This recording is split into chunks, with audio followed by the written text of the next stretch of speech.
All right, guys, this is Colton. I'm over here with the Wrong Podcast. I'm joined today by Joe, and special guest today, Colleen. Hello. Edwin, unfortunately, is not recording with us today. He has a prior obligation. He's recording with his band. You mean fortunately? Fortunately. Ouch. Yeah, Colleen made us breakfast today. She made us pancakes. Chocolate chip pancakes. They were, oh my God, Edwin who? I've never heard of that guy. You mean that guy that doesn't make chocolate chip pancakes? Yeah, I don't like him. Colleen, thanks for joining us today. Hey, thanks for having me. We've been thinking about getting you on the show for a while, so tell all of our two viewers a little bit about yourself. I am Edwin's wife. I'm a librarian, a book nerd, fantasy nerd, gamer, cosplayer, all that sort of good stuff. Yeah, we love cosplay here. Yeah. We all do. What are some of the costumes you've done, actually? I know you've done a couple. I've done Tariel, the elf from The Hobbit. I've been Elsa and Anna from Frozen. And you're also working on your Master Chief costume right now. We are working on I'm going to go with... a Spartan armor. Yes, yeah. Generic Spartan armor. Sure. But yeah, if you guys follow us on Instagram, you can see some of the pictures that I posted up, and the majority of those are actually the ones that Edwin and Colleen have been working on. So yeah, it's a work in progress. Yeah, well, thanks for joining us. We're really happy to have you. We're super excited to have you here today. Especially for the pancakes. You're welcome. All right, we're gonna get things started with what we typically do, which is the what are you doing, what are you playing, what are you watching? Joe, you wanna start us off? What have you been up to this last week? Sure, as games, as always. Always. In there. Man, such diversity. Yeah. Well, the one thing I haven't talked about before is something that I do weekly. Is I'm a dungeon master for my D&D group. Of course you are. I'm the most evil dungeon master ever. And so I've been planning for tomorrow, actually, my group is going against a bunch of fire cultists. Nice. And so I'm excited to throw around a lot of fireballs at them. Lightning bolt. Level 10 magic. Dude, that's awesome. How long have you been doing that for, actually? So I've been playing Dungeons & Dragons for a little over 10 years. Okay. Got introduced to it by a friend on a bus on the ride home, and he was kind of like looking at a book. I'm like, that's interesting. What are you reading there? And he kind of explained to me, I like a lot of people. My first perception of D&D was it's kind of a negative thing. Yeah, it's like real nerdy, like in the basement kind of stuff. Mm-hmm. But no, I mean, I agree that I think that. I mean, I played D&D plenty. Colleen, I believe you have played a little bit. I think I've played once. Yeah, but it's so much fun. Like if you get like really really into it, it's a blast. Like you kind of have to. Imagination extraordinary. Yeah, no, it's so much. You actually just bought a whole new set too. So I have a thing called Dwarven Forge. It's my latest addiction. It's these sponsored by Dwarven Forge. Yeah, they're actually starting a new Kickstarter that they do yearly, and I'm about to empty my wallet at that again. But they're these really awesome miniature pieces that are modular, and you can build towns and dungeons and castles. And awesome. Yeah, it's really cool. Colleen, what have you been up to this week? Or any week since you're new? I read a lot. As a librarian, that's a good guess. Yes. My favorite game's Halo. We play a lot of Halo. We do play a lot of Halo. Which is good. Yeah. You're really good at Halo, too. Thank you. I don't think you give yourself enough credit. You kick ass in Halo. I was there when you first started playing, and within like a few months, you actually grew a lot. And you know what? I think you pwned some noobs very well. Thank you. All the noobs were pwned. I'll take that as a compliment. No, you and me, we've played Halo plenty before, and you're really good at it. Which is always, I mean, I hate to do like the traditional like girl gamers aren't kind of good at it, but I have met plenty that aren't very good, but that claim that they are. Yeah. But you're legitimately very good at it, and it's always really fun to chat with you too on the mics. So. Thank you. All the nerds go crazy. They're like, girl gamer, oh my god. Yeah, I try not to be the stereotypical girl gamer. You're not biting controllers and stuff like that? No, I have never been a game controller, but I plan to keep it that way. Joe, have you ever bitten a game controller? No, I have not. Thank God. Joe's a secret girl gamer. Yeah. Oh, yeah, it stands for Josephine. Yeah, I don't know if you good listeners know, but I am also a woman. Not really. I had no idea. I was playing the Division beta last week, which I talked about on the cast, but right now I think the one thing that I'm getting really really into is we're all starting to play Rocket League. It just came out available for the Xbox, and Edwin's played it first before any of us. I played a little bit yesterday. And I played a little bit of it on PC, but I'm actually when I get home, I'm going to buy it on Xbox, and we're gonna do a Let's Play of Rocket League, not this week, but next week. And I'm really excited about that because it looks like a real fun time, and I'm actually really excited for all the DLC packs that are coming, all the different car types. Because if you get on Xbox, I think you get a Halo Warthog. It comes with it? I think so. Haven't even noticed that. I thought a friend of mine told me about that, but then you can also buy the DeLorean from Back to the Future, and they just put up that they're going to do the Batman v Superman Batmobile, which I'm all about. That sounds awesome. Can you be Bumblebee? Shut up. If I ever hear you talk about Bumblebee on the show ever again. Joe, you lost. Just let it go. It's been a week, man. Let it go. All right, guys. So we're gonna jump right into it. I'm gonna be hosting this week. Joe is supposed to, and then we got a couple drinks last night. You know, sometimes the headache just doesn't agree with, with sponsoring things. Yeah. So I apologize for everybody who has to hear me 2 weeks in a row. But we're going to do something a little different today, is because Colleen is our special guest. She is actually going to be our debate master at the end of the show, where it's going to be me versus Joe. And we have a really good topic that we're going to pick out. But first, let's go into our first topic of the day, which brought to us by Miss Colleen, is we're going to talk about the Harry Potter play, which is Harry Potter and the Cursed Child, I think is the title, right? Yep. Colleen, why don't you tell us a little bit about, do you know much about the story and kind of like what's happening in this, or? I can give an overview of it. Sure. Harry Potter and the Cursed Child is actually written by J.K. Rowling. It's going to be released in play format. It's 2 parts that are meant to be seen consecutively. So part 1 would be like an afternoon show, part 2 would be an evening show. It is official Harry Potter canon. Nice. It's a sequel to the original 7-book series, but it does take place 19 years after the end of Harry Potter Book 7. Okay. So this is a continuation of the story. It's canon. Yes. It counts. It's kind of like the equivalency of like Star Wars Episode 7. So yes.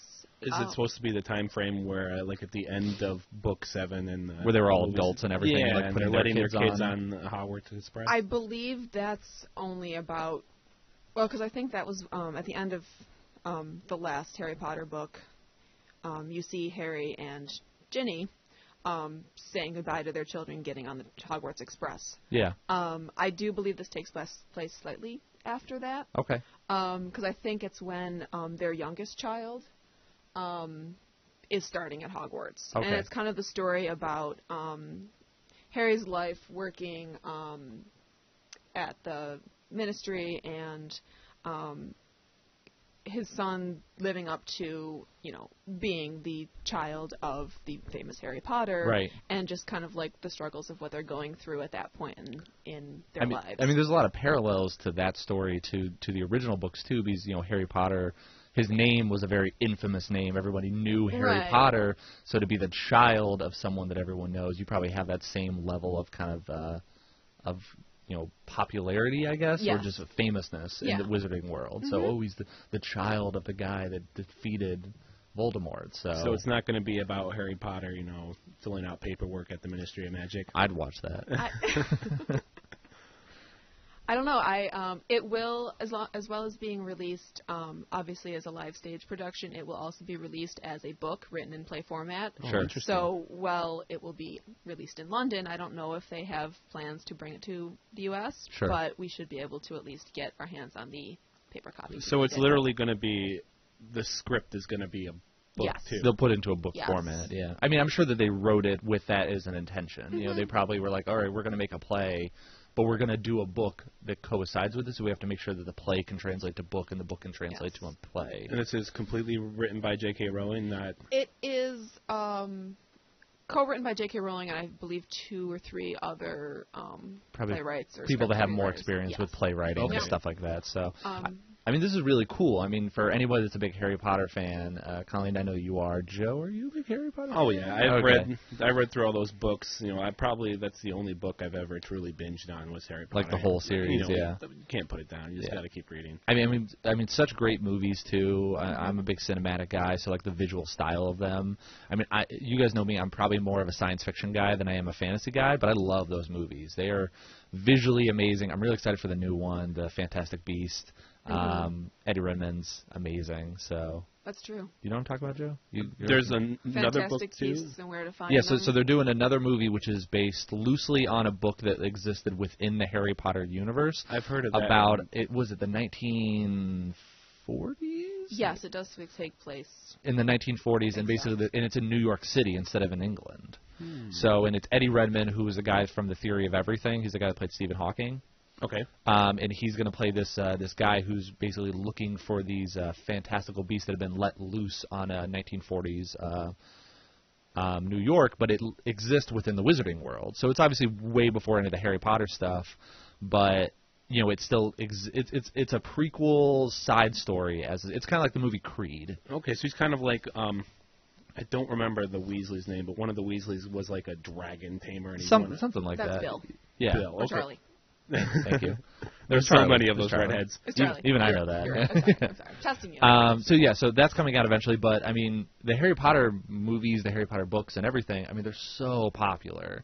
I mean, Colleen, you were talking about this before. That like this is really.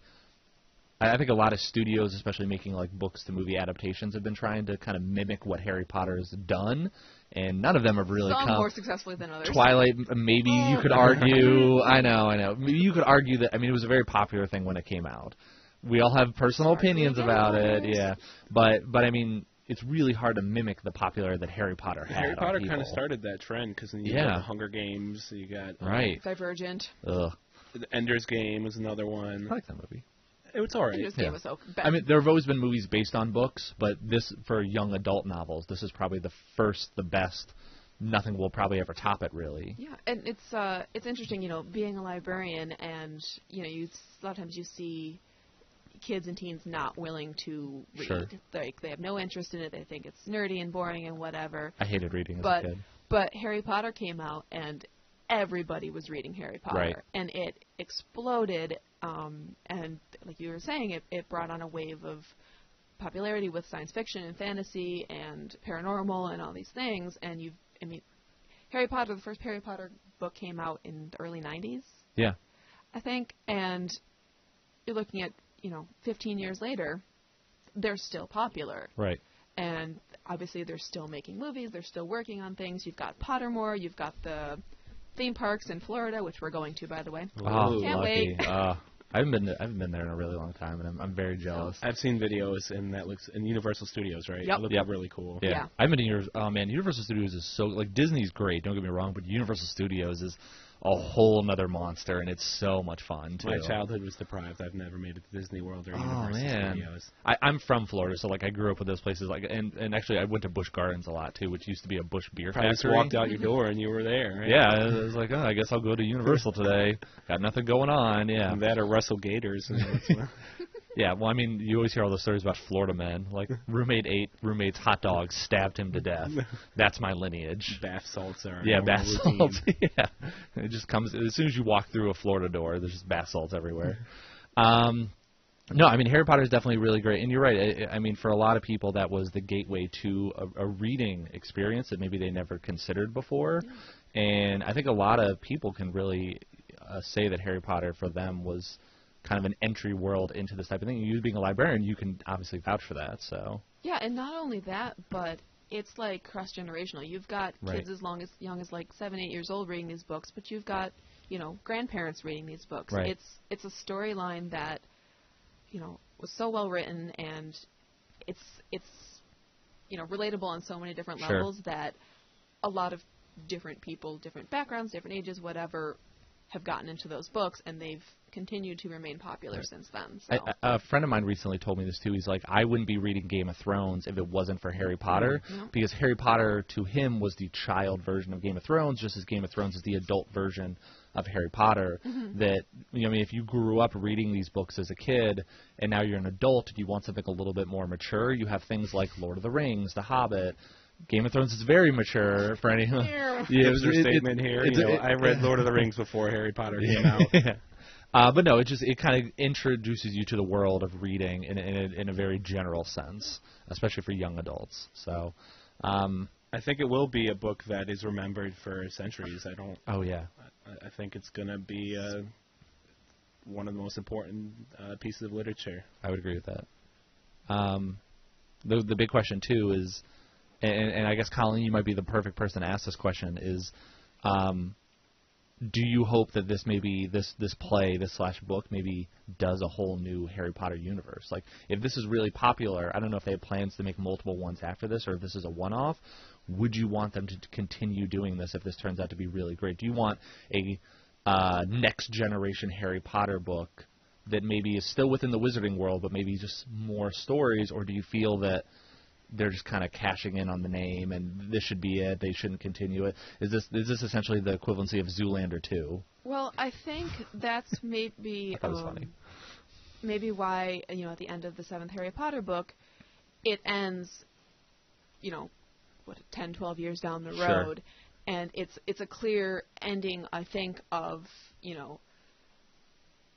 this ends of this story. Right, the story of the Harry Potter series with the battle against Voldemort and all of that stuff. Like, that part of it is done. And I think even J.K. Rowling has said that she's done with that part, which is why this new storyline is very different. And while the main characters from the original series are still present, I think the focus is going to be a little bit more different. Sure. And I don't think there's going to be another villain like Voldemort. I think it's going to be more of like Not gonna be them Voldemort's trying kid. to just live their lives as normal people now. Right. But I think, being the child of Harry Potter and being associated with, he's like a legend in that wizarding world. It'd be like, having the president as your parent, or having a famous movie star or athlete or musician. Like, you're going to be in that spotlight no matter what. Right. And the struggles, I think, to try and live a normal life. Yeah. I mentioned this a little earlier. I recently watched the movie Creed. I don't know if any of you have watched it or. I've not. Never seen it. Oh my God, it's an amazing movie. So it's basically Michael B. Jordan, who's a great actor, minus Fantastic Four, and he was Apollo Creed's son, but he was born after he had gotten killed at the end of Rocky IV. Oh, so this is the. So this is within the Rocky universe, but it's a spin-off story that isn't. Sylvester Stallone's in it. So basically, he wants to become this amazing fighter. So he moves to Detroit. Philadelphia, sorry, and meets Rocky and has Rocky train him to be this amazing boxer. So it's this really great story. It's a real hit, but it's kind of along the same lines of that too. That he didn't want people initially to even know that he was related to him, because he didn't want people to give him this instant association. Oh, this is why you're as good as you are, or we're only giving you this because you're Apollo Creed's son, who at one point was the heavyweight boxing champion of the world, I think, back in the 80s for the fictional universe they were in. So he went under a different alias so people wouldn't associate him with that. So I can respect that you want to build your own path. So I frankly want to see more about the Potter universe, because I think it is so. It goes so along our current timeline with regular events, because the wizarding world coexists with the Muggle world. Right. And I think you can do locations all over the world, like they hint at it with the different wizarding schools, but they never really go much into detail. I would like to know more about these other schools. That's why I'm really excited about Fantastic Beasts, because it takes place in New York, and we know there is a wizarding school in New York. So the idea of seeing one, but also from a different time period, 80 years in the past type of thing, that's amazing. That sounds so cool to see a non-Harry Potter wizarding story that doesn't have any association with Harry Potter at all. This story will even predate Voldemort, too. Yep. That's awesome. That's really cool. You think there's wizards in North Korea? Kim Jong-un is a wizard. It explains so much. I'd read that. Well, it comes out November 18th, so we'll definitely have to go see it. Is that when the play comes out? No, that's Harry Potter and the Cursed Child. The play? I'm sorry. That's Fantastic Beasts and Where to Find Them. Oh, okay. Thank you. November 18th. Newt's Commander. God, It's gonna Colleen. be awesome. No, I'm really excited about that too. All right, we're going to move on to our next topic then, which is something Joe is very, very excited about. So we're going to talk about the recent discovery of gravitational waves. Yeah, we haven't really talked anything science yet. No, not really. Yeah, we're going to embrace the other aspect of the other nerdy conversation, the science stuff. So Joe, take it away. Kind of for anyone that isn't familiar with what gravitational waves are, kind of Colleen's waving as we read through documents right now, trying to get caught up. Kind of explain to us like if what is this and why is it important? So in the scientific community, the discovery of gravitational waves is they're comparing it to probably the biggest thing since like splitting the atom. Almost. Right. It's to those of you that aren't familiar with what even gravitational waves are, they are based off the theory that Einstein made almost 100 years ago now. Right. Actually, I think it is 100 years ago. 1915. Yeah. No, 1915, 1916. Yeah, and pretty much his theory was that space and time is all glued together by gravity. Right. And gravitational waves had never been officially discovered. They had found things that give proof to them, like, for example, they were able to measure that light bends around large celestial objects like stars, but they never were able to directly observe gravity. Right. And so they finally discovered that at the LIGO Observatory just back in September. Right. But they've just announced a few weeks ago that they did find it. Probably want to make sure that it's legit before they tell everybody. Oh, yeah. Well, that's the thing about science. It has to be proven multiple times in order to be concrete. Sure. And to those of you who haven't heard anything about it, which I'm surprised because it blew up on Facebook. It's everywhere, yeah. Even people who aren't science people. Colbert was talking about it. Yeah. So it's a great video. Yeah, if you guys haven't seen it, there's lots of videos out there that do explain it probably a lot better than I can. Well, to my understanding, and you know a lot more about this than I do, and I think Colleen's kind of the same boat that I am, the really big thing that this kind of proves is this proves the theory of the possibility that the Big Bang was the start of the universe, right? Is this can prove the distance between, was it light and time? So, the Big Bang has already been proven with a whole bunch of different aspects. But this is another aspect of it. Yeah, this is another aspect. What is real important about it and what it means for the future, because they are now able to directly measure these gravitational disturbances in space itself. Right. And they can isolate events using this method. Right. So, for example, how they first discovered it is they measured these waves occurring from two black holes combining. And, this is hundreds, if not thousands of light years away. But one thing I heard that is what's so important about this, where before we measured everything with light can be blocked, where gravity waves cannot be. Right. So you can technically should be able to record anything that's been large enough to make a disturbance. Everything from, first black holes, but the Big Bang is another one that should leave behind these ripples of gravitational waves. That's awesome. I mean, this is really cool because you're right. That this is something that we don't have a ton of, I think, scientific huge theories as much as we did, hundreds of years ago. You got string theory. These are all really great things, but a lot of them are just theories. A lot of them are, really hard to prove or haven't been proved. So they're theories with ideas, but this is legitimate science. This is something that is a measurable scientific event that will be in history books one day. That this is a theory that's been around for 100 years, and we now have definite proof that this is an event that took place and is taking place. It's always going to be going on around us, and it is kind of crazy to think, we're sitting here right now, and there's gravitational waves affecting us, but then they're also super tiny. I think they mentioned that it's less than like half the size of a proton. Right. Yeah. Like they're so almost immeasurable, but their impact is huge. And that's why it took so long for them to actually find them, because you had to have a device that is sensitive enough to record such a tiny, tiny, tiny change. Right. I know for me, I want hoverboards. And I hope this one day helps us. I don't think it will, but I hope that it brings about, like warp drive and all that stuff. Oh, God, that'd be amazing. But, I think probably that's not going to happen, but you never know. You never know. I guess that'd be a really good question that I have is, as cool as this is, I hope that this does bring something amazing into the future.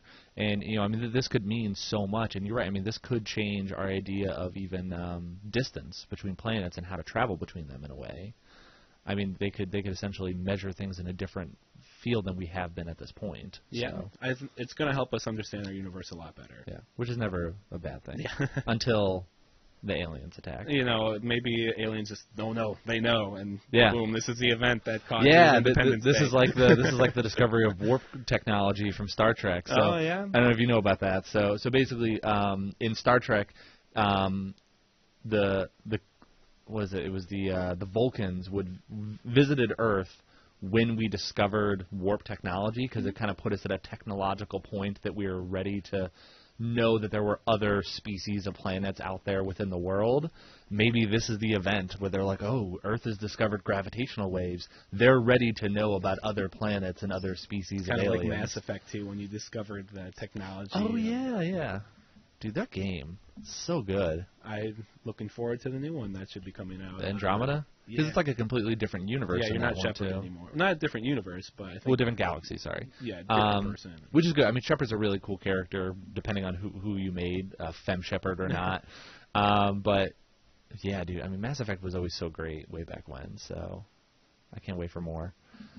Yay, science. Yay, science. Yay. All right, we're going to move on to our next one. Completely different topic here. Completely different topic. I'm actually going to throw in a point because we're actually doing really good on time just to kind of give us some additional stuff to talk about. So I want to talk about Pokemon. And, yeah, you got to. Well, they just announced the next series of games. So they're going to be called Pokemon Sun and Pokemon Moon. They're going to be available on the 3DS this holiday. But the one really crazy thing about this is the 20th year of Pokemon. Me and Joe talked about it on the way in today, and we have such fond memories of playing Pokemon as children. I don't know if, Colleen, you ever... I played the card game. Oh, you're one of those people. You're legit then. Yeah. Wow, she's way better than we are. I think I collected the cards, but I had no idea how to play it. Oh, yeah, me too. I still don't to this day know what those little gem-looking things do. I think those are points against you, like hit are points. They? I'm pretty sure. I have no idea. You get points on your card when you battle them. I played Yu-Gi-Oh, so I don't know shit about my mom better still have my hollow Charizard. Oh, really? Yeah, I had one of those. I sold all of mine. So the one really cool thing that I like about this game coming out is that they're going to be re-releasing Pokemon Red, Blue, and Yellow for the Virtual Console for the 3DS. So you can play through the original game and then trade those Pokemon in the new game as well, which is awesome. And it's so cool. And like I said, I'm the big Pokemon nerd in the group, but the idea of a new generation of people playing this kind of game, this is something that kids could be playing now that is equivalent to what we played as children. Because I know Pokemon had a big influence on my childhood. It was the first game console. No, it was the first portable game console, but that was back when there were no portable gaming consoles. But this is probably my favorite portable gaming console, or my favorite game console from my childhood was probably my Game Boy. If you had a Game Boy, everybody had Pokemon. Everybody had a Pokemon game. Yeah. Favorite Pokemon, Joe? That's a good question. And, I'm going to have to go with something from the original 150 because Such a classic 90s nerd. I don't know all the 1 billion Pokemon they have now. I think it was only 700. Oh, that's probably more than that. Yeah. Of how many games there's Well, been? in the new one, there will be, so... So I always liked... I guess I always like Charizard when I think about it. You're a fire type? All right. Yeah, and I had Pokemon Red was my first Pokemon. Me too, yeah. And Charizard was the best of the three to pick. Well, I'm going to argue with that. You had such a hard time getting those through those 3 first gym battles then. You want to get its rock type, your very first one. Yeah, but then... Good luck with a Charmander. I feel like when you're fighting your rival, Charizard was where it was at. All right. I'm gonna say you're wrong, but I'm gonna move on. Well, he always would pick the opposite, and he'd pick Blastoise if you had Charizard. Which is who I always picked. I always picked Squirtle. I had a red version too, but Squirtle's best. What are you talking about? Blastoise is a great Pokemon. Anyways, Colleen, favorite Pokemon from collecting the card game? Dragonite. I had a holographic. Ooh, it was pretty awesome. Wow. And he's just so cute. He's so cute. Did any of you guys see the movie when we were kids and you got the Mewtwo cards, the ancient relic Mewtwo card? Mm-hmm. Yeah. I still don't have. I really want that. I mean, I probably had it as a kid, but I don't have it anymore. So. That's the one where they find like there's like a ancient ruins and they find the Mew. Yeah. And they try and like genetically clone it and becomes and then there's like a big fight between Mew and Mewtwo at the end. Yeah. And then there's like that really sad scene of like the two Pikachus like slapping each other. As a kid, that's really emotional stuff. Yeah. Oh, there's absolutely that meme somewhere out there. I guess the only reason I even bring this up is, this is a generational thing. We talked about Mass Effect a little bit. What is a game from like maybe our childhood, like a video game, that we would love to see them maybe do a new one right now? Like, what is something that like we loved playing as kids, and you would just absolutely love to see a new iteration of that right now? Mature rating Road Rash. Ooh, oh yeah, that or like Carmageddon. Yeah, all right, I could see that. Do like I'm trying to think of like the best way, like a Burnout style almost. They should take like Epic Games should make a Road Rash and just have like you hit people with chains and just being real visceral and brutal. I remember that. You could like grab the people too and like throw them off. And then you get thrown from your car and you have to run back. Not your car, your motorcycle. You have to run back to your bike. That's awesome, Colleen. Oregon Trail. Wow, you're going real old school. How would you like that game to be played? Like, obviously not text-based anymore. You want like an MMO style Oregon Trail where it's like a million different people trying to die from syphilis out there? They did make a couple years ago. There was an phone app for it. Oh, cool. And it was horrible. Oh, really? Oh, it was bad. I stopped. Why was it? Wait, what made it bad? It was, I don't know. It just wasn't good. Like the whole. I think the whole appeal of the original Oregon Trail game was the fact that it was, pixelated and terrible graphics, and it didn't matter. And it was on every school computer. Oh my God! Yeah. Kids fought over the computers in class to be able to play Oregon Trail. That and Carmen Sandiego game. Oh, yes, I forgot about that. Which is actually what I want them to do. Is I want them to bring back a Carmen Sandiego game. I want them to do not directly unlearning kind of game, but I want them to do like a platforming action style game or something like that. Something like Mirror's Edge, but with Carmen Sandiego, where like you have to break into places and steal like ancient relics, and maybe you learn some stuff along the way. Carmen Sandiego is such a cool character. Who wouldn't want like a visually awesome, long red like trench coat woman breaking into museums as a video game? That could be a lot of fun. That sounds. Do you guys remember the TV show? Yeah. I remember the scene where at the end they always would say like a geographic location, and they had to run around on the map and put it there. Oh my God, that'd be so great. It's always really kind of cool whenever they bring back like an old game series or something like this, because it makes us remember our childhood, and that's why I'm gonna buy a DS to play Pokemon. Oh God, yeah. Well, I mean, there's plenty of other games I could play on it, but this is like I don't own a PlayStation right now, but when No Man's Sky comes out this summer, I'm gonna buy it so I can play that, and then I'll also have a PlayStation to play all these other games too. So, yeah. Pokemon, the Game Boy seller. I mean, what else are you going to play in your Game Boy? I really think people just buy Game Boys and DSs to get Pokemon. I'm apparently one of these people, so yeah. All right, so we are going to move on to our next topic, which is something that all three of us have some personal experience in.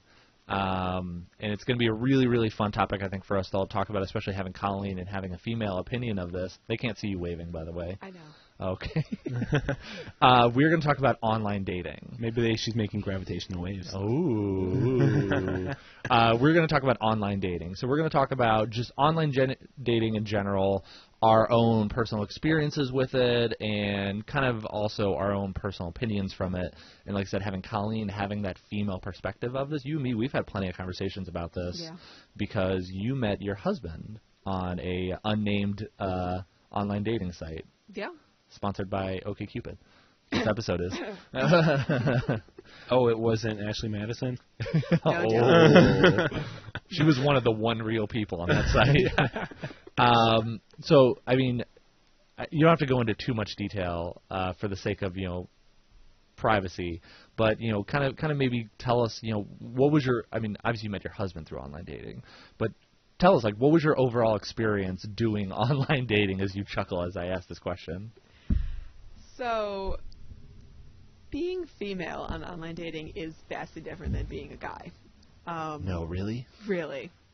So, and Colton and Joe and I have had this conversation along with Edwin, and it's interesting. I think actually the first time I met Joe, we talked about online dating, and it was one of the first times that Edwin and I were hanging out, and it was just very interesting because, you know, not seeing it from a guy's perspective, I assumed that it was relatively similar, but we were talking, and like being a single girl on an online dating platform, you get 30, 40, 50 messages in a day. Hot damn. And guys get like 2 or 3.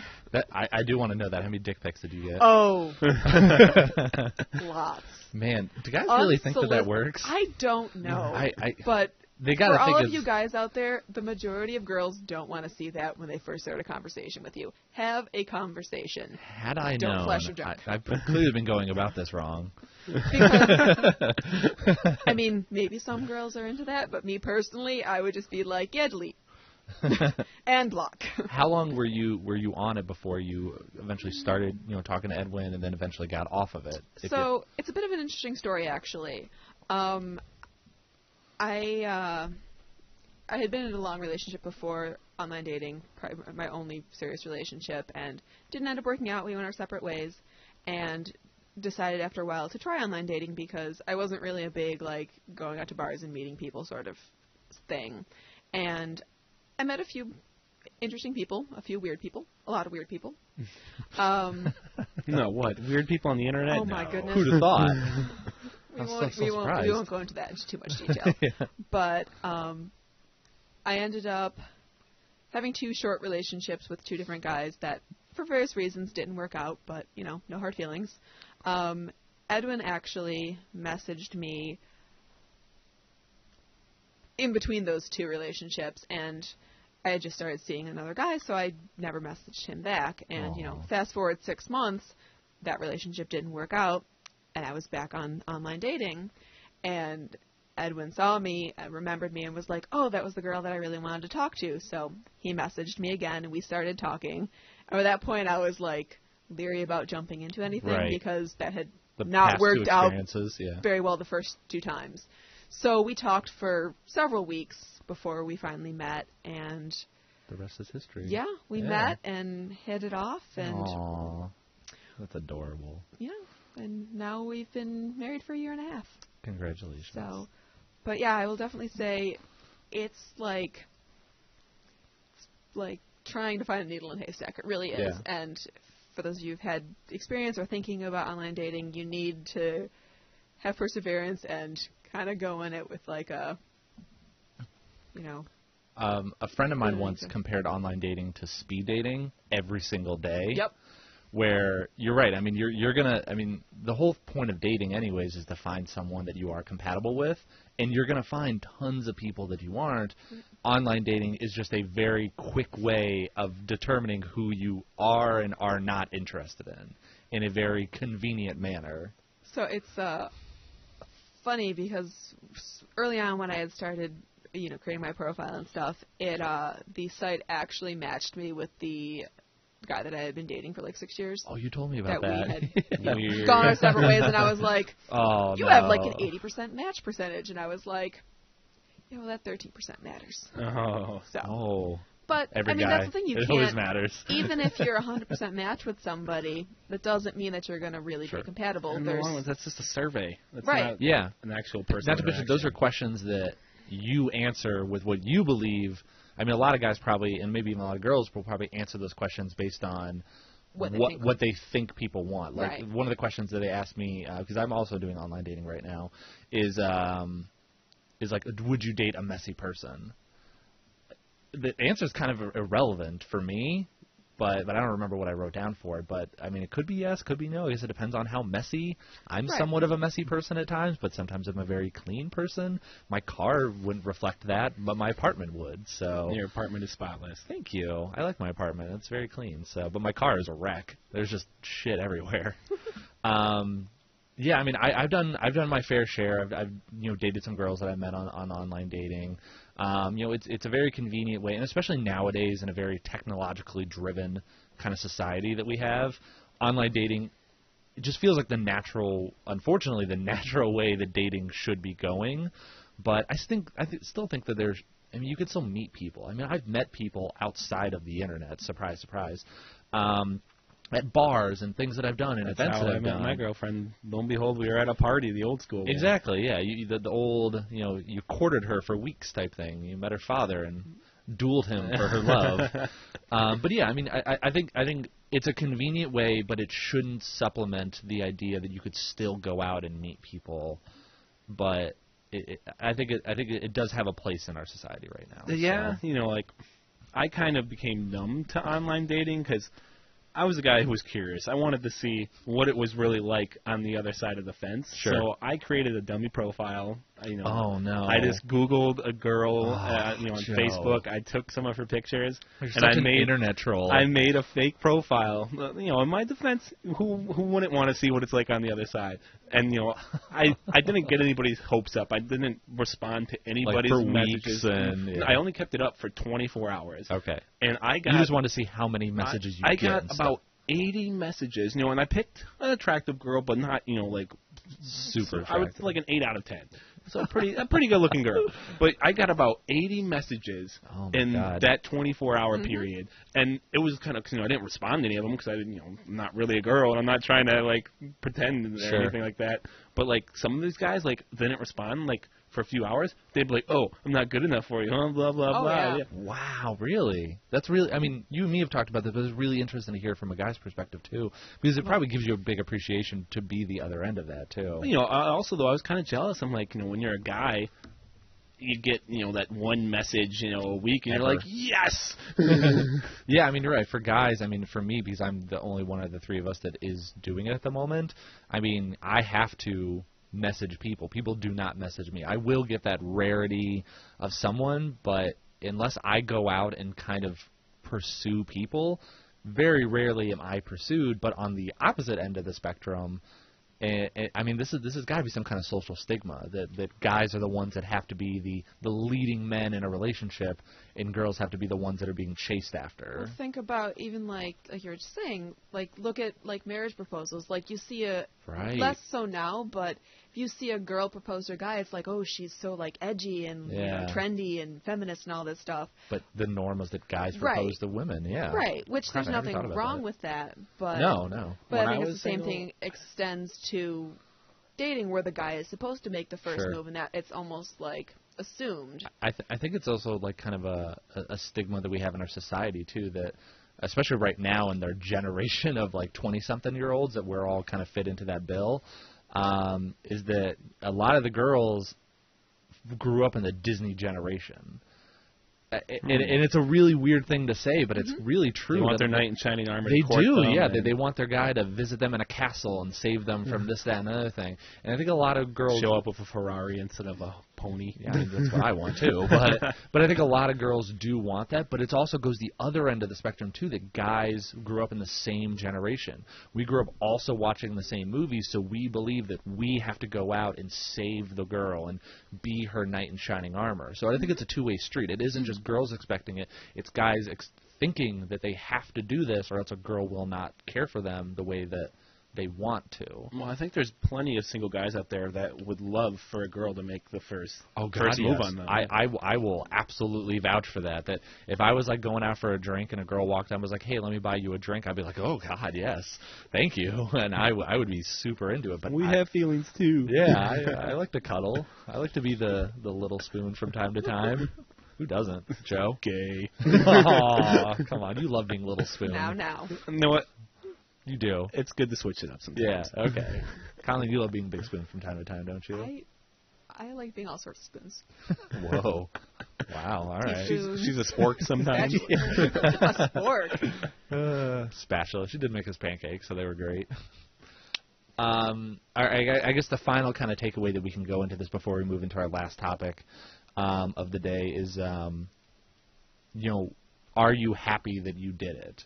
Colleen, obviously you're married. It turned out pretty well. It turned out pretty good. But do you feel that you could have had different results not doing it, better results, worse results? Are you pleased that you went ahead and put yourself out there in an online dating community, even with all the dick pics you got sent? So many. Did you save them all? So many. No. No. No. It was a couple years ago, so it's fine. Too many dicks. Too many dicks. Yeah, exactly. It's just like, I don't know. I just can't fathom why. Like, I hope if you guys ever need to, for you on online dating and you if you ever go back to it, not hoping that you do, but don't do that. Just don't. Okay. If a girl asks for that, by all means. But don't start a conversation with, here's my junk. Hear that, listeners? Don't send dick pics. No. No. Because most girls just don't want to see that. What about They want to have an intelligent conversation. And for with a penis. the love of God, please read through the profile. Don't, like, read the first 2 sentences and be like, blah, blah, blah. Because a lot of times, like, I got messages for people, like, my profile said, you know, looking for a serious relationship, whatnot. And I get guys who be like, oh, you want to, like, hook up? And I'm like, where did you believe that? Did you not read the profile? That's like, Tinder. that's the whole point of the profile. Read it. And if you don't match what I'm looking for, move on. Yeah. Like, well, apples and oranges. What about the guys with the shirtless selfies? Ooh, like slightly pulling up the shirt a little bit, bathroom selfie. Tantalizing. Oh. Did those ever do anything for you? Moving on, Joe. Edwin's gonna kill us. Joe, go ahead. I'm trying to remember what. It's been a couple years, so it's fine. I'm trying to remember what pictures Edwin had used, but. Oh, I would love to see those. Edwin didn't have a shirtless selfie? I don't think. Oh, he did. There might have been a shirtless picture in there. Edwin has never showed me. I hope he didn't delete his his profile. He just deactivated it, and we can reactivate this we stuff. Should. Mine might still exist. I would love to see yours. Actually, I'm going to show you mine when we get off, and you're going to give me some pro tips because apparently I've been missing the mark on something. That would be my new service. service. Pic of mine. Joe, same question for you. Are you happy? I mean, you didn't meet your current girlfriend through online dating, but were you happy that you ended up doing it? I got some tail out of it, so that was nice. Nice, classy. I'm sure your girlfriend will love hearing this. I had good and bad experiences. There were a few girls that I met on there where, after a few dates, it didn't end so well. And what I think is the bad thing is when you go into that sort of circumstance. I went in there with expectations, right? And a lot of them, they're kind of not achievable. It's hard not to have expectations, though. I mean, you try something, you do it, and you hope for the best, but you do what you do. So that's interesting because I kind of went in it with no expectations. I was like, I'm just going to try this because I've never tried it before. I've, want to kind of expand my horizons because, again, I had been in one serious relationship, and that was it. Like, I had never dated, never, been with somebody else in a relationship. So for me, I was just kind of like, I'm going to try this, If I meet somebody that it's going to work out with, that's great. If I don't, at least I've had those experiences. Very interesting. All right. Well, we're going to move on to our last topic of the day before we do the debate. This is a big one, I think. This is a big one that I think I'm surprised we haven't brought really this up at all, but that's because Edwin doesn't it works out watch that Edwin does not watch the show, but the three of us do, and we're going to have weekly parties at my house when we're going to watch it because I'm the only one of the three of us that has HBO, and we're going to talk about Game of Thrones, which we're all so excited about. The new season 6, is coming out in April. It's going to be a big one. It's going off the charts. It's going off the charts, yeah. I mean, to the people that are maybe not completely caught up, this is a spoiler thing. We're gonna mention some spoilers. So if you are not caught up, shame on you, first of all. And second of all, don't be an Edwin. Yeah, don't be an Edwin. But it's coming out in April, and for the people that don't know, the show is caught up to the point where the books are because George R.R. Martin's too busy on talk shows every single day to write more of the books. So anything could happen. Like anything could always happen anyways, but no one has any idea of what will happen because the books aren't to the point of where the show is caught up to where the books are. We'll probably never get another book, to be honest. Yeah. Oh, that's sad. He's getting so old too. He's got like another book or two to write too. So when did the last one come out? It's been over 5 years. Yeah, it's been. I think it was like 2007, 2008, maybe 2009. But they recently put up some new footage, some trailers, and I want us all to kind of talk about. Colleen, you did a pretty in-depth write down of what you kind of noticed in the trailer, the one with the room of the faces. Well, let's watch it first here. Yeah, let's watch it. We're gonna throw it up real quick. We're all gonna take a look. We're gonna throw some commentary over it. Yeah, let's find it. And if I understand, this is the only trailer so far for season 6. I believe so, yeah. I think they've had teaser, like little 10-second whatevers, but this is like the first actual full... Showing you some actual stuff. Juiciness. Yeah, some juiciness. You make that full screen? Thank you. You're welcome. I said thank you.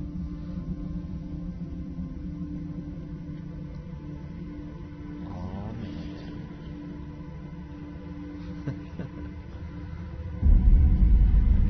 The man who passes the sentence should swing the sword.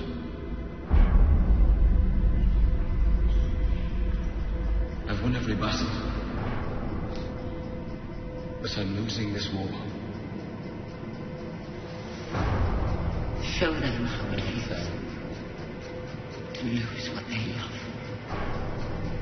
Everyone is mine to torment.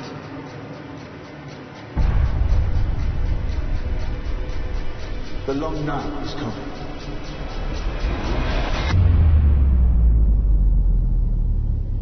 And the dead come with it.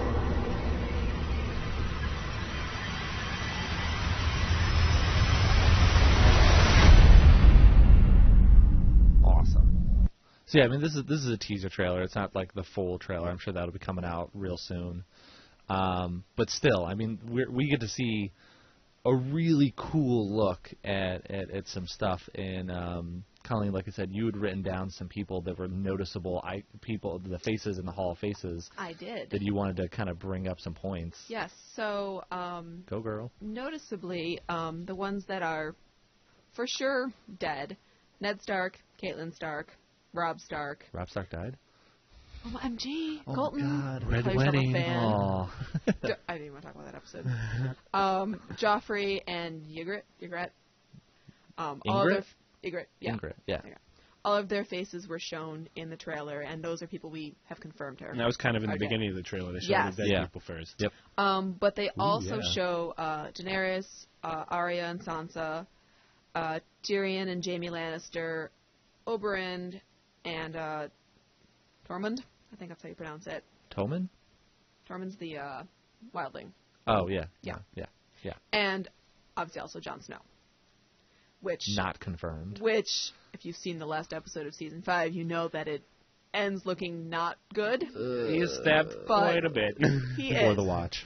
But, obviously they're showing his face in the Hall of Faces, which we've been led to believe only has Right. deceased people. Well, I think this is very much just a cinematic kind of thing. It's, Right. But you're right. It's a very revealing teaser to kind of say. I mean, this is a show that is brutal with deaths, and anybody could die at any nobody's time, safe, and yeah. no We're one also is running safe. out of characters. Like if they kill, Thank God they're bringing you've got Hodor back. Arya. Fan favorite. Yeah. You kill Arya, Sansa, Lord of the Seven Kingdoms, Hodor. Tyrion, Daenerys, like all that stuff. You're not going to have a storyline anymore. Yeah. So I feel like I mean, the show's going to end eventually, so I Right. mean, wrapping up a lot of those stories is probably a good decision anyways. I know you and me have recently talked about Jon Snow theories about his lineage. Yes. We won't talk about it too much on here because we don't want to once again spoil it for people that maybe don't read the books or haven't read into it or maybe just fans of the show. But there's a really big theory floating around about Jon Snow's lineage, which is if awesome. if it's true, and I pretty much believe that it is at this point, it also kind of brings up we hope that he isn't actually dead. well, if he's dead, that ruins the whole. Yeah, he's such a cool character. But then again, I also really liked Rob. Yeah. So when he died, then it was very, very sad. Yeah, Rob was a big fan favorite, and Rob was awesome. to a lot of people, He's a cool that's guy. when Game of Thrones became like, well, fuck, nobody's safe. Yeah, absolutely. You always I always assumed that Sean Bean would be around forever, but then I More also than, like, remember 3 that I remember that Sean Bean is Sean Bean, and he season dies no one. matter Yeah, what. that's right. So, the only movie he's ever survived was Silent Hill, the first one. But no, I mean, we're all really big fans. We're all really excited. what do we hope we'll see in this next season, knowing absolutely nothing, because there's nothing that we can read right now that will validate what we hope we'll see, but what do we hope to see will happen in this next season of Game of Thrones? So I think this teaser actually opens up a lot of doors and, in fact, actually can change what we already know about the plot. Okay. And the reason I think that is, when you first mentioned that you only see dead faces, and the Hall of Faces we know is below the monastery where Arya is training to become a faceless one or an assassin. House of Black and White, I think. Yes, is that's what what it's called. Yeah. And so I was under the impression, because they hinted at the Hall of Faces a little bit on Season 5. Right. Arya makes her way down there. She steals one of the faces to kill one of the... the merchant guy, right? The one that killed her master, the sword master. Right. One of the guards, the King's Guard. Yes, that's right. So I was under the impression that they used the faces only to be dead people that have already been deceased. But then you see people that we know are still alive. Right. And that brings the thing that anybody could be a faceless one at some point. Maybe, so that means what we've already seen of other characters, that could not really be them. That could be somebody masquerading as them. And so that leaves open doors. That's an interesting theory, yeah. The House of Black and White could be setting things in motion that we don't even know about. Exactly. So I never even thought about that. And, they is called the House of Black and White. You mentioned that because the thing is called Ice and Fire. They could be... kind of doing that parallel. Yeah. I guess I always assumed this trailer was just a cinematic thing, just kind of, getting out there, showing people's faces and some quotes. But, you're right. We know so little about the House of Black and White, that who knows what they do. We really don't even know much about what their true mission is from this point in the show or the books, that they could have this huge grand scale thing that we have no idea about. Mm-hmm. So, Colleen, what do you hope to see in this next season? Because I hope Jon Snow comes back. Me too. And I'm pretty sure he will. I feel like... I think Molly Sandra's going to bring him back. The Red Queen, yeah. Oh, yeah. Her face was also shown on there. Oh, I didn't catch that. Yep, okay. she was. I went through it several times. You watched it a couple times. Yeah. You're so more studious than any of us on this entire podcast. Being a librarian. Yeah, I'm sure.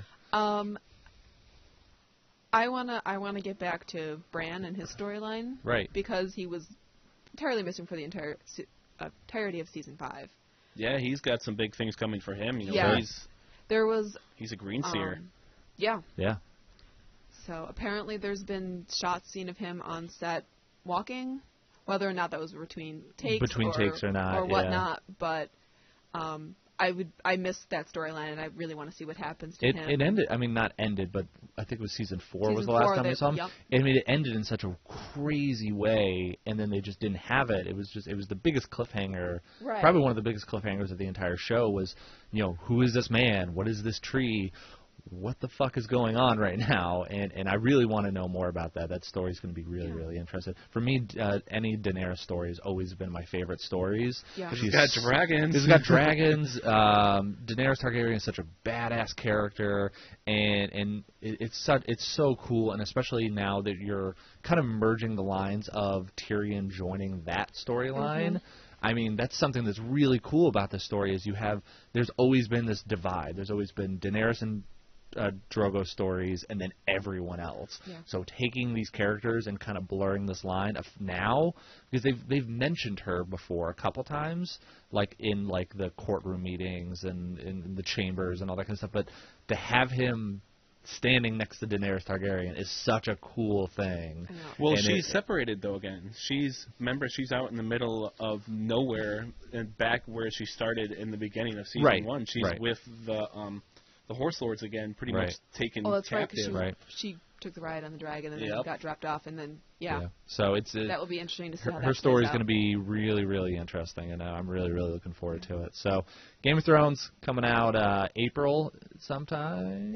April 20-something. April 20-something. Yeah, whatever that date is, go watch it. And if you don't have HBO, you can come over to my place and we can watch it. Or you could be one of the hundreds of million people who watch it illegally. Whoa! we don't support that at all. I'm pretty sure that HBO acknowledges that. Yeah, I'm pretty sure at this point. Tons of people pirate that show. All right, guys. So we are at that mark now where we are going to do our debate. Debate time. Oh God. I kept it. You're fine. Debate is my favorite thing that we always do every week, and sticking with the last topic, we are going to talk about Game of Thrones. Colleen, being our special guest today, is going to be our debater. Our judge. Take pity on me. She's going to be the one that's going to judge me and Joe arguing. And Colleen, what is our debate topic for the day? Well, like you said, going along with our last topic of Game of Thrones discussion and looking at the such wide variety of characters that the show has presented to us, our debate topic will be who you guys believe is the worst Game of Thrones villain and why. So when we say worst, do we want to say is like they're bad as a villain, or as in they're really good at being a villain? I guess it depends on your argument. Good villain. Yeah. Like who is the Game of Thrones character that you despise the most because of their actions? Because they are the best villain. Yes. The worst person. Yes. The worst person, yeah.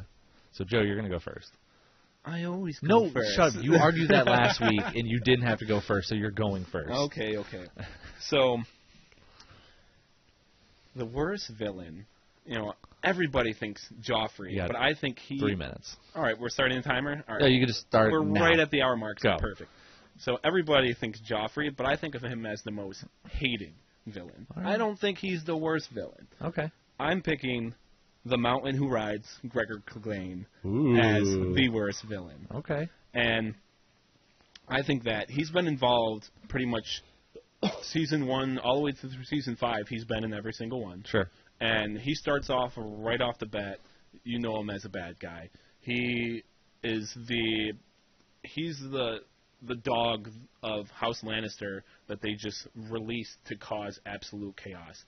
And he even ties back in before the current chronology. He starts off by killing little children, and he's known for taking babies, slamming them against the wall. He took the previous king, the Targaryen, the Mad King. Yeah, the Mad King's children. He smashed them into pieces. He raped the wife. So right off the bat, he's evil. You can tell just in that action alone. Sure. And he causes huge amounts of destruction all across Westeros. His job is to go through Westeros and pretty much cause chaos, raping, pillaging. Everywhere he goes, he's just causing chaos. He also has done some bad things to fan favorites, like the Hound. The Hound talks to him, his older brother, and he burns his little brother's face because he wanted a toy. That's pretty freaking evil. He has a very, very famous fight with another fan favorite, Prince Oberyn of Martell. And he fights him, while they're fighting. It's a great fight. Yeah, and Prince Oberyn is yelling at him, you raped them, you killed them, and all this stuff. And finally, he acknowledges, like, yes, I do that. And then when he, that scene that everybody remembers, he squishes Oberyn's head right, into the ground, and you get to see that horrific shriek come from Oberyn's wife, and very good CGI effects, I might add, too, of seeing Prince Oberyn's head smashed like that. But so that was another moment where everybody's just like, no, you killed like one of the guys who was just a badass. Like Prince Oberyn you fought like he was another that was invincible, and during that fight he's like doing cool stuff, but the mountain just fucks him up. And then he's still around because we think that he's dead, but he then gets reanimated by Qyburn, the kind of the defunct maester. So you see him like coming back to life as almost like a zombie, maybe in a version of a White Walker. So he's still going to be around, and I think he's still going to be doing some evil shit. And know what? Didn't they show him like carrying? Because he was. This isn't in the books, but in the show, he is. Cersei. Yeah, he's like alive, and is he carrying Cersei back? Yeah. After she did that naked walk thing? of shame. Yeah, shame. And so I'm picking the mountain who rides as the most evil man. Oh yeah, and he cuts a horse's head off. That's pretty cruel. All right, Joe. Well done on time. You're fine. Joe is always a little short. Hey, I was perfect that time. Hey, I'm 6 foot tall. I'm not You short. don't remember that scene, Colleen? I remember the scene. I didn't make the connection that it was him, but I was watching it on my laptop. So. They've been like really subtle about that whole thing that like they've been reanimating him like Frankenstein style. So like when she gets done, the big man comes and carries her away. Yeah. I'll have to go back and rewatch that part. I need to rewatch that season anyways because I always try and watch the previous season before the new one. So because there's so much to remember. I want to binge all the way through again. Let's but do it. You're avoiding the inevitable here. It's your turn. Oh, inevitable. All right. Your demise. Whenever you're ready. All right. So good answer. Very good one. The wrong answer, though, for the wrong podcast. I think the correct answer is, and I don't even need to pick the absolute worst people. I just need to pick someone good enough to beat you, and that is going to be Walder Frey. Oh. Walder Frey is the biggest piece of shit in all of the Seven Kingdoms. He is someone whose actions have directly influenced every aspect of the show from prior to the Red Wedding, and post-Red Wedding. He is the direct result of fan-favorite characters such as Robb Stark dying. He is also the reason that the Stark army is basically a separation. They were going to win. They were going to win. The entire show could be in a completely different direction at this point if it wasn't for the backstabbing actions of Walder Frey. Not to mention, he's a gross-looking dude. He's a weird-looking dude who also has, sex with his daughter wives? What's that weird thing that he does? He, I'm thinking of someone else. He's got a lot of wives. He's got a lot of wives, which is scummy in itself, and he's just an overall dick. Not to mention he's the groundskeeper for Harry Potter, who was also a dick. Same actor. Yeah. But no, I mean, he's an overall awful person, and the actions that he's directly done has immediately destroyed any hope of having the Stark army take back the kingdom, or should just take the kingdom in general away from the evil Lannisters and the horribleness that is their influence over everything. Imagine the world that we could be they would be living in if the Freys hadn't done that and they had allowed them to go through the pass. The armies could have moved through. They could have taken King's Landing. Joffrey would have died forever before that, so less Joffrey, which is always a good thing, except for how much we hate him. That would have been sad to miss out on that. But imagine Sansa would be in a better place right now. Arya would be in a better place right now. So many fan-favorite characters would not be dead because of the direct actions of Walder Frey. He is someone who has so much influence in such the little amount of time that he's on screen, but that shows why he's such an important character, that he doesn't need to swing an axe. He doesn't need to, throw in babies at walls and stuff like that, because if anything, the things that he's done far exceed that type of violence. And honestly, I'm going to end my argument right now. Oh, 30 minutes short, 30 seconds short, 30 minutes short. So Colleen could tell you that was my second choice. Oh, was that your second choice? Okay. I was like, Joe, you should stick with your first choice. For reasons. So now we each do a middle of a rebuttal. All right, so I guess I get my rebuttal here. Yeah. Yes, please, so, Joe. No, I can acknowledge that the Red Wedding is probably the most what-the-fuck moment in the whole series. Thank you. I'll take my victory. No. But I think that's about it for him. He's not around at all in the rest of the season. He has a tiny bit where they get passage from him to go across the river, and then the Red Wedding. But really, that's it for him. You see him, the Red Wedding, he's only in that one episode. Whereas the Mountain, he's a reoccurring, like I said. He's been throughout all of the seasons, and he's definitely going to be around more. And I think Frey, he just was taking advantage of a situation. He's self-serving, where the Mountain is truly evil. Is that it? Is that what you got? Well, I gave plenty of, I listed off many things that the Mountain had done that proves that he is evil. I listed about at least like a half a dozen of them, at least. Where Frey, he's just got the Red Wedding, which did put a lot of things in motion, but again, that was kind of for all the Lannisters' benefit.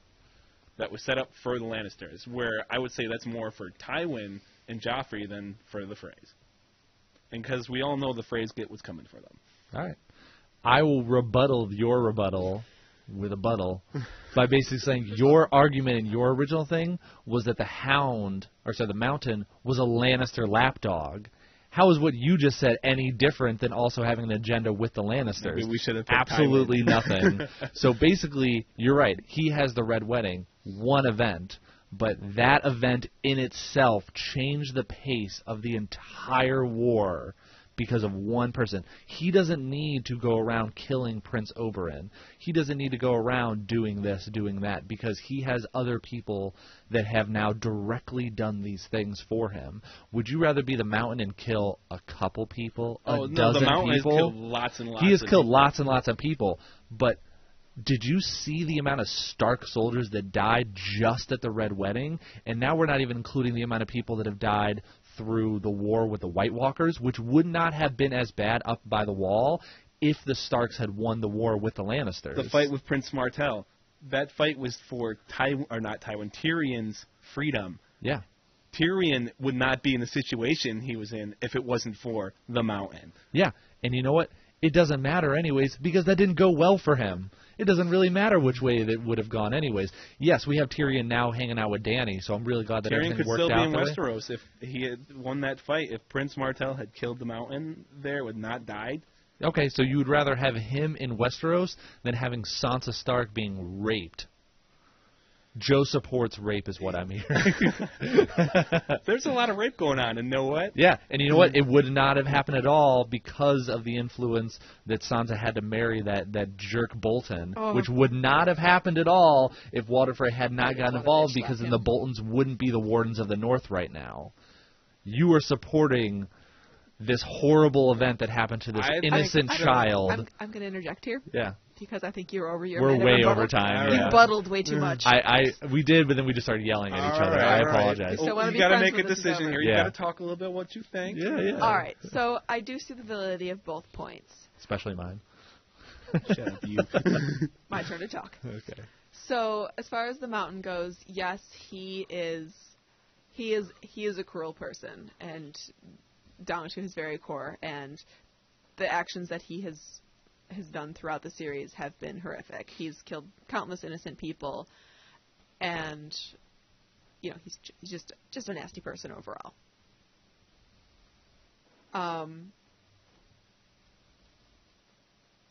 At the same time, we're having slight technical difficulties. Please hold for just a moment. What happened? Is this still recording? Just keep talking. I'll figure it out. All right.